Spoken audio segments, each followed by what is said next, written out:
राजखान्थियाव गावबा गावनि मोनसे एजेन्डा थायो। दिनै UPPLआबो जोंहा एजेन्डा दङ, BJPआबो एजेन्डा दङ, BPFआबो थागोन, कंग्रेसआबो थागोन। नाथाय सोर बेसेबां रायजो राजाफोरजों मोजाङै खामानि मावनो हागोन, रायजो राजाफोरनि बिसास आरो फोथायनाय आरो अननायखौ मोननो हागोन, बेसो गिदिर बाथ्रा। दा नंखायनो BJPआ दिनै गावसोरनि एजेन्डाखौ फोसावदों, जोंबो गाबोन समफोर गावसोरनि एजेन्डाखौ जोङो फोसावगोन। दा बयहाबो गावबा गावनि थांखिजों आवगायलांनायनि मोनसे नोजोर थायो आरो जोंहाबो बे नोजोरानो दङ।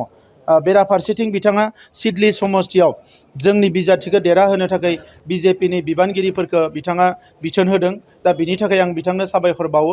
सिडली समस्तिनि जोंनि बिजाथिया 60,000निख्रुइ बांसिन भट लानानै देरहानो हागोन, बियो रोखा जाबाय।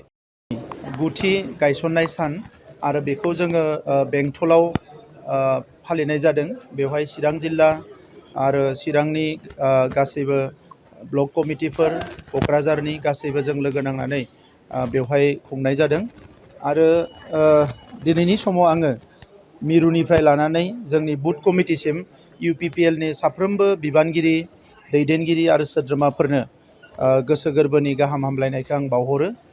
आरो बिथांमोना बयबो थांनाय 9 बोसोराव जोबोद खस्थ' खालामनानै जोंनि दोलोखौ गोख्रों खालामनो थाखाय खामानि मावनाय, बिसायख'थिफ्राव देरहानो थाखाय खामानि मावनाय, बे गासैखौबो लानानै आं बिथांमोननो रोजा रोजा साबायखर बावदों। जोंनि दैदेनगिरि मावथि बिबानगिरिफोरजों लोगोसे बिथांमोननि गासैबो न'खरनिसिमबो आङो आंनि गाहाम हामलायनायखौ बावदो। मानोना सासे दैदेनगिरिजों बिथांनि न'खराबो नांफानानै थायो। दा बेनिखायनो न'खरनि सोद्रोमाफोरनोबो आं साबायखर बावदों।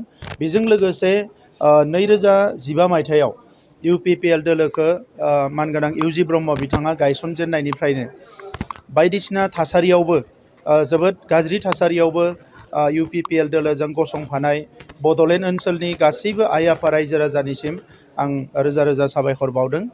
आरो रायजो राजाफोरनि अननाय, रायजो राजाफोरनि फोथायनाय आरो रायजो राजाफोरनि मददजोंनो दिनै UPPL दोलोआ BTRआव सरकार खुंनायजों लोगोसे जोंहा आसाम एसेम्ब्लियाव MLA आरो पार्लियामेन्टआव 2 MP जोङो मोननो हादों। आरो जोंनि MP, जोंनि MLAफोर आरो काउन्सिल जयैनो BTR ओनसोलनि गोग्लैसोनाय माखासे थासारि, BTR ओनसोलनि गोबां समनिफ्रायनो फावसायनानै थानाय माखासे बिथिंफोर, बे गासैखौबो जौगाहोनो थाखाय जोङो खामानि मावदों हर सान। आरो नैबे समाव जोङो रोखायै बुंनो हायो जे 2015 मायथाइनि बै समनि थासारि एबा बिनि उन आरो सिगांनि जि थासारि, बे थासारिया बड'लेण्ड ओनसोलाव गैला। दिनै जोबोद गोजोन फैबाय। 2020 मायथाइयाव जि मोनसे गोजोन गोरोबथा जायो NDB आरो एबसु माखासे दैदेननाय आफादफोरनि दैदेननायाव, बेवहाय UPPL दोलोनि दैदेनगिरि UG ब्रह्मनि बिथांनि दैदेननायाव थोंजोङै मदद होनाय जादोंमोन।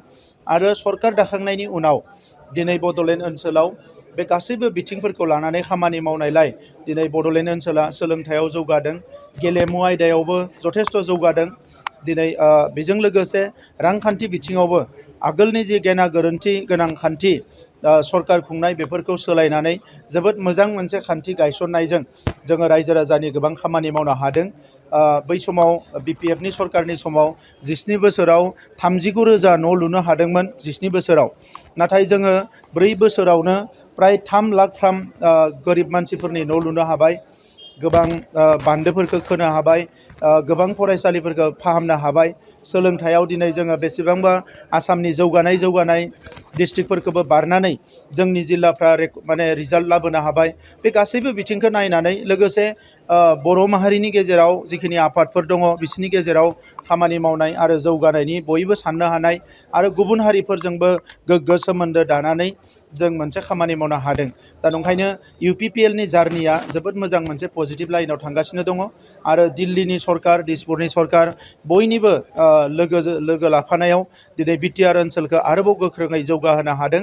दा बेनिखायनो नैबे समाव आङो बे गुथि जि गायसननाय सान, बेवहाय UG ब्रह्म बिथांजों लोगोसे जोंनि MPफोर, जोंनि MLAफोर, जोंनि MCLAफोर गासैनोबो आंनि फारसेनिफ्राय साबायखर बावदों। आरो इयुनाव जोंनि जि कमिटमेन्ट, बेवहाय स्ट्रं मोनसे डेम'क्रेटिक मोनसे सुबुं दारा खान्थि गायसननाय आरो लोगोसे जौगानायनि हाबा मावनाय बे एजेन्डायाव जोङो बयबो खौसेयै गोख्रोङै खामानि मावलांबाय थागोन। सार नोंथांमोननि जिखिनि इउपिपिएलनि थांखि बायदि रायजो राजानि गेजेराव माबायदि खामानि मावनो सानो आरो माबायदि जाफुंसार जादों आरो लोगोसेनो नोंथांमोना बे खोथा बे कमिटमेन्टजोंनो जोङो खामानि मावनो हादों आरो बिनिखायनो दिनै रायजो राजाफ्रा मोनसेनि उनाव मोनसे बिसायख'थियाव जोंनि बिजाथिफोरखौ देरहाहोदों आरो जों गसंफादों। मानोना जों बयबो ग्रासरुटआव खामानि मावना फैनाय आरो गामि गामि बेरायनानै सोमावसारनाय समाव गोबां सम बे गासैबो थासारिफोरखौ जोङो मोनबोजोबखादों। बे सोमावसारनायनि समावनो जोङो जोंनि सोलोंथाइनि जेंना, रांखान्थि जेंना, गासैबो जेंनाफोरखौ जों बुजिजोबखादों। दा बिनिखायनो दिनै सरकाराव फैनानै बै खामानिफोरखौ जोङो मोनफानि उनाव मोनफा मावदों। सोरबाया ससियेल मिडियायाव बुंनाय उल्थां फाल्थां खोथाफोरखौ खोनासङालासिनो जों थोंजोङै बड'लेण्ड ओनसोलनि रायजो राजाफोरनि जौगानायखौ जोंनि प्रायर एजेन्डा हिसाबै लानानै जों खामानि मावदों। दा नंखायनो बड'लेण्ड ओनसोलनि रायजो राजा बर'जों लोगोसे गासैबो हारिनि रायजो राजाफ्रा दिनै जोंजों गसंफादों आरो इयुनावबो गोख्रोङै गसंफागोन।